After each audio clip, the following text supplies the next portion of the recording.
बहुत समय पहले की बात है। आनंदपुर नामक गांव में एक साधारण सा लड़का अपनी माँ के साथ रहता था। उसके पिता का बचपन में ही देहांत हो गया था। वह अपनी माँ का इकलौता बेटा था।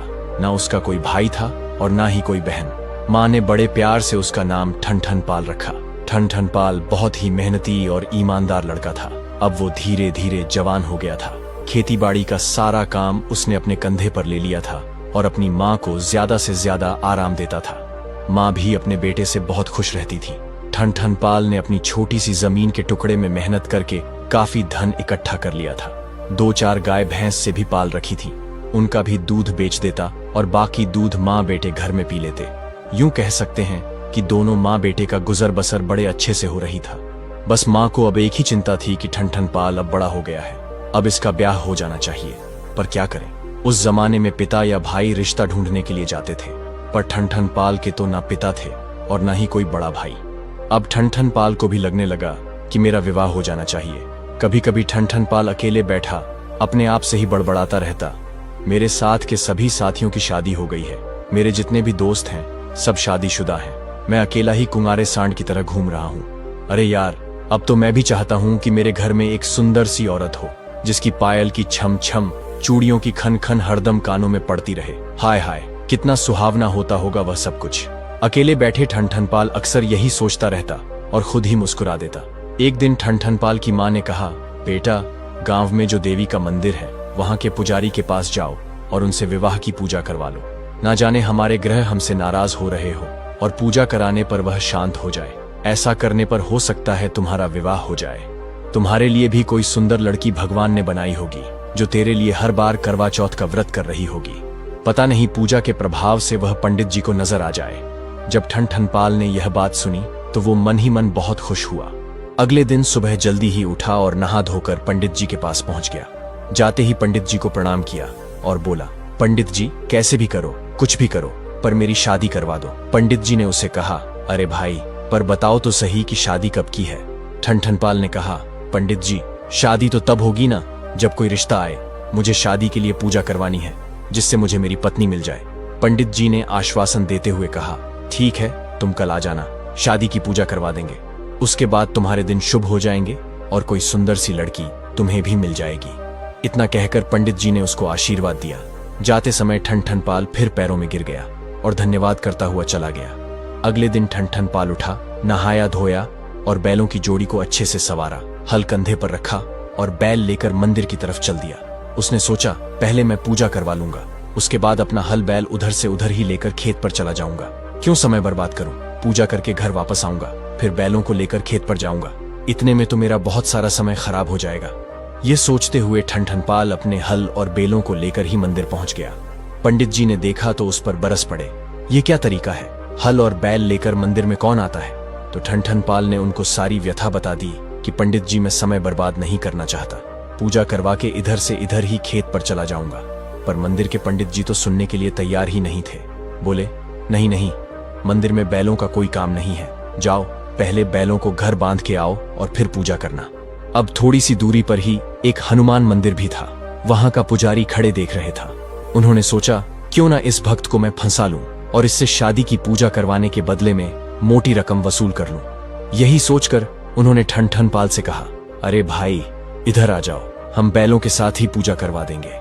ठनठन पाल ने यह सुना तो बोला, क्यों भाई, तुम्हारे भगवान में इतनी क्या शक्ति है। तो पुजारी जी बोला, हमारे हनुमान बाबा में बहुत शक्ति है, वो चाहे तो पता नहीं क्या क्या कर दे। ठनठन पाल बोला, अच्छा, ये शादी ब्याह का मामला है, मैं इस मामले में हनुमान जी पर विश्वास नहीं कर सकता। पुजारी बोला, पर भाई क्यों। ठनठन पाल, अरे पुजारी जी, जिनकी खुद की शादी ना हुई हो वह मेरी शादी क्या करवाएंगे। यह सुनकर वह पुजारी चुप हो गया। इधर देवी मंदिर के पुजारी ने सोचा, इस तरह तो यह जजमान हाथ से निकल जाएंगे, अच्छी खासी दान दक्षिणा मिल जाएगी, क्यों उस पर लात मारूं, इनकी पूजा है, जैसे यह चाहे कर लेंगे।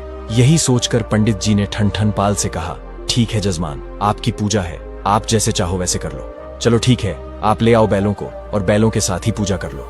ठनठन पाल ने बैलों की रस्सी हाथ में पकड़ी और मंदिर में जाकर खड़ा हो गया। बैल पीछे खड़े थे। पूजा शुरू हुई, मंत्र उच्चारण हुए, प्रसाद चढ़ा, दान दक्षिणा रखी गई। अंत में पंडित जी ने कहा, जजमान, पूजा समाप्त हुई, अब जरा घंटा बजा दो। ठनठन पाल, जो बैलों की रस्सी पकड़कर खड़ा हुआ था, बोला, ठीक है पंडित जी, आप मेरे बैलों की रस्सी पकड़ो तो मैं घंटा बजा दूं। अब रस्सी पंडित जी को पकड़ा दी और ठन ठन पाल लगा घंटा बजाने। जैसे ही घंटा बजा, घंटे की आवाज सुनकर बैल बिदक गए और दौड़ने लगे। अब बैलों की रस्सी पंडित जी के हाथ में फंस गई।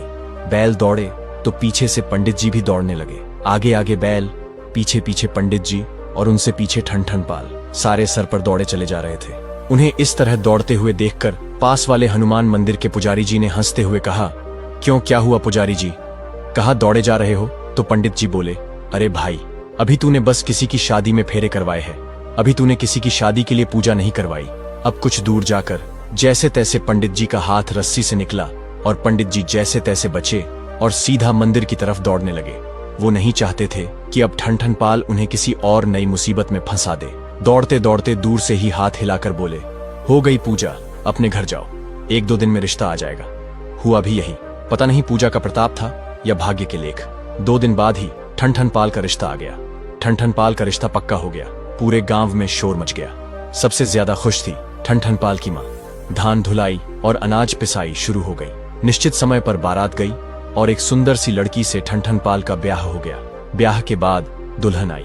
2-3 दिन ससुराल में रही और अपने मायके घर चली गई। अब ठन ठन पाल का अपनी पत्नी के बिना घर में मन न लगता। उसे अपनी पत्नी के बिना घर सूना सूना लगता था। एक दिन ठन ठन पाल अपनी माँ से बोला, माँ, शादी के बाद लड़कियां ससुराल में अच्छी लगती हैं, मायके में नहीं। मेरी बीवी को बहुत दिन हो गए हैं, क्यों ना मैं उसे जाकर ले आऊं। शर्माते हुए ठन ठन पाल ने जब यह बात कही तो माँ भी मना न कर पाई और बोली, हाँ बेटा, सही कह रहे हो। बहू जब से गई है घर सूना सूना सा हो गया है। पहले तो हम रहते ही थे, पर अब बहू का जब से घर में वास हुआ है तब से उसके बगैर घर खाली सा लगने लगा है। तू कल ही चला जा और बहू को ले आ। मैं आज ही खबर भिजवा देती हूँ बहू के मायके में कि कल मेरा बेटा बहू को लेने आ रहा है। यह सुनकर तो मानो ठन ठन पाल की खुशी का कोई ठिकाना न रहा। पूरी रात उसको नींद नहीं आई। अगले दिन ठन ठन पाल सवेरे जल्दी उठकर नहाया धोया और बैलगाड़ी लेकर अपनी घरवाली को लेने चल दिया। पहले कोई यातायात के ज्यादा साधन तो होते नहीं थे। लोग अपनी बैलगाड़ी से ही आते जाते थे। शाम होते होते ही ठन ठन पाल अपनी ससुराल पहुंच गया। ससुराल में ठन ठन पाल का जोरदार स्वागत हुआ। चूल्हा जला, खूब इंतजाम होने लगा। पूरी पकवान बनने लगे। उसकी बीवी की बहनों ने तरह तरह के व्यंजन बनाए। पूरी, सब्जी, हलवा। अब पूरी छोटी छोटी बनी थी। ठन ठन पाल जैसे ही खाना खाने बैठा तो उसने देखा कि बहुत छोटी छोटी पूरियां हैं। उसकी माँ तो बड़ी बड़ी रोटी बनाती थी जिनके 4 टुकड़े करके वह खाता था। अब उसने देखा छोटी छोटी पूरियां हैं तो एक एक पूरी पर सब्जी रखता और ऐसे ही निगल जाता। सालियों ने जब यह देखा तो वे उसका खूब मजाक उड़ाने लगी और हंसी मजाक करने लगी। अब ठन ठन पाल की बीवी को यह सब अच्छा ना लग रहा था कि उसका पति इस तरह बुद्धूपन से खाना खाए।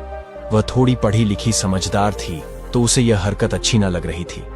चूल्हे पर पूरियां बनाते हुए वह इस बात का इंतजार कर रही थी कि ठन ठन पाल कब उसकी तरफ देखे और कब वो उसको इशारा करे। संयोग से ठन ठन पाल की नजरें अपनी बीवी से मिली तो उसकी बीवी ने हाथ के इशारे से 2 उंगलियां ऊपर करके उसे समझाया कि अरे भले आदमी, कम से कम एक पूरी के 2 टुकड़े तो कर। ठन ठन पाल बेचारा सीधा आदमी, उसे लगा कि बीवी बोल रही है कि एक एक नहीं 2-2 खा। अब उसने 2-2 पूरियां ली, एक पर सब्जी रखी और दूसरी को उसके ऊपर रखा और 2-2 पूरियां एक साथ खाने लगा। सालियों ने जब यह देखा तो जोर जोर से हंसने लगी। अब उसकी पत्नी को और ज्यादा गुस्सा आ गया। माथे में हाथ मारकर सोचने लगी, हे भगवान, कैसा निरा बुद्धू आदमी पल्ले पड़ा है, इसे तो खाने तक की तमीज नहीं है। ठन ठन पाल ने जब उसको माथे में हाथ मारते देखा तो उसने समझा कि यह बोल रही है यानी तू ऐसे ही खा ले जैसे पहले खा रहा था, कम से कम एक एक पूरी तो खा रहा था, अब तो तूने हद ही कर दी। ठन ठन पाल ठहरा सीधा आदमी, उसे अपनी बीवी का एक भी इशारा समझ नहीं आ रहा था। ढेर सारा खाना खाकर ठन पाल की भूख अब खत्म हो गई थी। बीवी परेशान थी, हे भगवान ना, इसे खाना आता और खाता भी है तो कितना सारा है। ठन ठन पाल उठा और बिस्तर लगा हुआ था, जाकर सो गया। अगले दिन ठन ठन पाल अपनी बीवी को विदा कराकर जैसे चलने को हुआ तो सालियों ने मजाक में कहा, जीजा जी जा तो रहे हो, रास्ते में मेला लगा है, हमारी बहन को जरा मेला दिखाते हुए ले जाना। ठन ठन पाल ने हाँ में सिर हिलाया और अपनी बीवी को विदा करवाकर वहां से चल दिया। रास्ते में सचमुच में मेला लगा था। ठन ठन पाल अपनी सालियों के कहे अनुसार अपनी पत्नी को मेले में लेकर चला गया। थोड़ी देर इधर उधर घूमने के बाद मेले में उसकी पत्नी खो गई। ठनठनपाल चारों तरफ अपनी पत्नी को ढूंढता फिरा, पर उसे नहीं मिली। पास में ही एक राम जी का मंदिर उसे दिखाई दिया। वहां जाकर उसने प्रार्थना की, हे भगवान, मेरी पत्नी मुझे मिल जाए। वहां के पुजारी ने कहा, भाई पहले कुछ पैसे चढ़ावा रखो और ढेर सारे लड्डू रखो, तभी तुम्हारी प्रार्थना सुनेंगे भगवान जी। अब ठनठनपाल ने ढेर सारा चढ़ावा और लड्डू लाकर रख दिए और प्रार्थना करने लगा। वहीं पास में ही बैठे दूसरे पंडित जी ने कहा, अरे भाई, राम जी की नहीं हनुमान जी की पूजा करो, हनुमान जी ही बेड़ा पार करेंगे। वो दूसरा पंडित अपनी फिराक में था कि यह चढ़ावा और ढेर सारे लड्डू को हथिया ले। ये सुनकर ठनठनपाल बोला, क्यों भाई, राम जी क्यों नहीं ढूंढ सकते मेरी घरवाली को? पुजारी बोला, देख भाई, राम जी की खुद की पत्नी खो गई थी, वह तो उसको ही ना ढूंढ पाए। हनुमान जी ही उनकी पत्नी सीता को ढूंढ कर लाए थे, और वहीं तेरी पत्नी भी ढूंढ कर लाएंगे। तू यह लड्डू और चढ़ावा लेकर इधर आ जा, मैं प्रार्थना करवा देता हूं हनुमान जी से। देखना थोड़ी देर में ही तेरी पत्नी तेरे पास आ जाएगी। अब ठनठनपाल को यह बात जम गई। सारा चढ़ावा, रुपया, पैसा और लड्डू लेकर पहुंच गया दूसरे पुजारी के पास और जाकर पूजा करवाने लगा। और भगवान की करनी भी कुछ ऐसे ही हुई कि पूजा समाप्त भी ना हुई, उधर उसकी पत्नी उसे ढूंढते हुए उसी मंदिर में आ गई। अब ठनठनपाल को तो हनुमान जी पर बड़ा ही विश्वास हो गया, सो उसने हनुमान जी को बहुत बहुत धन्यवाद दिया और अपनी पत्नी को साथ लेकर घर आ गया। ठनठनपाल की माँ भी बड़ी ही खुश हुई, क्योंकि उसकी बहू जो आ गई, आते ही सारा काम बहू ने संभाल लिया, माँ को कुछ करने ही न देती थी। वैसे वह शहर की पढ़ी लिखी थी, उसे गांव के काम करने में थोड़ी दिक्कत तो हुई, पर वो सब कुछ समझ रही थी। धीरे धीरे जो कुछ समझ न आए तो अपनी सास से पूछ लेती थी। एक बार उसकी सास ने कहा कि जाओ बहू, दूध बिलो लो। अब बहू लगी दूध बिलोने। थोड़ी देर में ही उसमें मक्खन आ गया। बहू अपनी सास को बताने गई, सासू माँ, दूध में मक्खन आ गया है। ये सुनते ही सास कहने लगी, राम राम राम राम, क्या बोल रही है, ऐसे नहीं कहते। अब बहू बड़ी परेशान, उसकी समझ में ही ना आया उसने क्या कह दिया। उसने तो यही कहा है कि दूध में मक्खन आ गया है। अब सास ने बात को सिकोड़ते हुए कहा, अरे बहू, ये नाम आज के बाद दोबारा मत लेना, क्योंकि मक्खन लाल तुम्हारे ससुर का नाम था। बहू बड़ी ही परेशान हुई, भाई बड़े अजीब अजीब नाम है इस गांव में सबके। मेरा पति अच्छा खासा कमाता है, पर नाम इसका ठनठनपाल, ससुर का नाम मक्खन लाल, कैसे अजीब अजीब नाम है इस घर में। अगले दिन बहू फिर से दूध बिलोने लगी। जैसे ही मक्खन आया, अपनी सास को फिर जाकर बोली कि सासू माँ, दूध में मक्खन। इतना कहते ही रुक गई और कुछ सोचकर बोली, सासू माँ, दूध में ससुर जी आ गए हैं, चलकर निकाल दो। अब सासू माँ फिर से आंखों सिकोड़कर बुरा भला कहने लगी। अब बहू की समझ में कुछ ना आए, रोज डांट फटकार लगने लगी। अब वह पानी लेने जाए या गांव में इधर उधर जाए तो लोग उसको देखते ही बोलते, वो देखो ठनठनपाल की बहू आ रही है, देखो देखो ठनठनपाल की बहू आ रही है। उसे यह सुनकर बिल्कुल भी अच्छा नहीं लगता कि उसे लोग ठनठनपाल की बहू बुलाते हैं। उसने अपने पति से कहा कि अपना नाम बदलो, मुझे यह नाम अच्छा नहीं लगता, यह भी कोई नाम है, इतना अच्छा खासा कमाते हो और नाम रखा है ठनठनपाल। पता है ठनठनपाल किसको कहते हैं? जिसके पास कुछ भी नहीं होता उसको कहते हैं ठनठनपाल। मेरे तो भाग्य ही फूटे थे जो तुमसे मेरी शादी हो गई। ठनठनपाल ने उसको बहुत समझाया। अरे भाग्यवान, नाम में क्या रखा है, नाम तो ऐसे ही लोगों को पुकारने के लिए रख देते हैं, नाम का जिंदगी पर कोई प्रभाव नहीं होता। पर उसकी पत्नी तो अपनी ही हट पकड़ी रही। अब ठनठनपाल को गुस्सा आ गया, अगर तुझे मेरे नाम से अच्छे नाम वाले लोग मिल जाए तो तू बेशक चली जा, मैं तुझे नहीं रोकूंगा, और अगर यह नाम की पहेली तेरी समझ में ना आए तो तू वापस आ जाना। अब उसकी घरवाली गुस्सा होकर घर छोड़कर चल दी। रास्ते में उसे एक छोटी सी लड़की मिली जो कि लकड़ी बीन रही थी, फटे पुराने कपड़े पहन रखे थे। अब ठनठनपाल की पत्नी ने उससे पूछा, बेटी तुम ये क्या कर रही हो और तुम्हारा नाम क्या है? उस लड़की ने कहा, मेरा नाम लक्ष्मी है। ठनठनपाल की पत्नी सोचने लगी, लक्ष्मी और लकड़ी बीन रही है, ये क्या अजीब बात है। वो सोचते हुए आगे बढ़ी तो उसे एक भूसे की बैलगाड़ी ले जाता हुआ एक आदमी मिला। उस आदमी से उसने रास्ता पूछा और रास्ता पूछकर बोली, भैया तुम्हारा नाम क्या है? तो उस आदमी ने कहा, मेरा नाम धनपाल है। वह सोच में डूब गई, बैलगाड़ी में भूसा लोड हो रहा है और नाम है धनपाल। थोड़ा आगे बढ़ी तो एक शव यात्रा जा रही थी।